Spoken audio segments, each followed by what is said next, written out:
बिस्मिल्लाहिर्रहमानिर्रहीम। अल्लाह ताला ने इंसान को बेशुमार नेमतों से नवाजा है, लेकिन इंसान हर वक्त अल्लाह ताला की नाशुक्री करता है, अल्लाह ताला से गिले शिकवे करता है। आप गौर करके देखें कि हमने ज़िंदगी के इतने साल गुजारे हैं, इतनी ज़िंदगी गुजारी है, उसमें इतने ज़्यादा अल्लाह ताला के साथ गिले शिकवे किए हैं कि आज हमारे लिए गिले शिकवे करना आसान है, जबकि अल्लाह रब्बुल इज़्ज़त की ज़ात का शुक्र अदा करना हमें इंतहाई मुश्किल लगता है। अल्लाह ताला ने जो हमें ज़िंदगी दी है, आप उस पर उसका शुक्र अदा करें। अगर आपकी ज़ुबान से शुक्र नहीं निकलता, अगर आपको अपनी ज़िंदगी की कदर व कीमत का अंदाज़ा नहीं है, तो फिर आप किसी हॉस्पिटल की एमरजेंसी वार्ड का दौरा करें।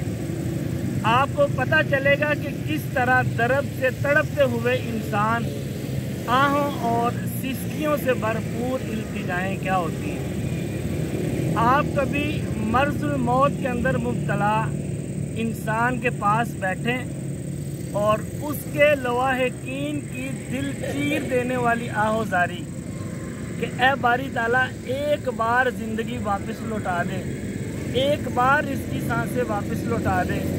आपको ज़िंदगी की कदर दिलाने के लिए काफ़ी होगा। आपको पता चलेगा कि ये ज़िंदगी अल्लाह ताला की तरफ से कितना बड़ा इनाम है। आपको अल्लाह ताला ने घर दिया है, अपनी छत दी है, आज़ादी दी है। आप अपनी मर्ज़ी से जहाँ चाहते हैं घूमते फिरते हैं, खाते पीते हैं, आते जाते हैं, एंजॉय करते हैं। अगर आपकी ज़ुबान से इन बातों पे भी अल्लाह रब्बुल इज़्ज़त की ज़ात का शुक्र नहीं निकलता, तो फिर आप किसी जेल का, किसी कैद खाने का दौरा करें। आपको पता चलेगा कि किस तरह तन्हाइयों की अज़ियतों को बर्दाश्त करने वाले लोग किस तरह मौत की तमन्ना करते हैं। आपको अपनी चार दीवारी का, अपनी खुददारी का पता चलेगा कि अल्लाह ताला ने मुझे कितनी नेमतों से नवाजा है, कितनी आसानियां मेरे ऊपर की हैं।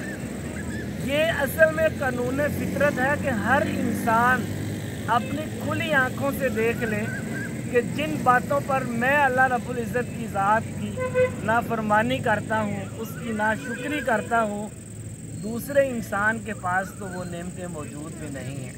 लिहाजा हम सबको चाहिए कि अल्लाह ताला ने जो नेमतें हमें अता की हैं, उस पे अल्लाह रब्बुल इज़्ज़त की ज़ात का शुक्र अदा करें।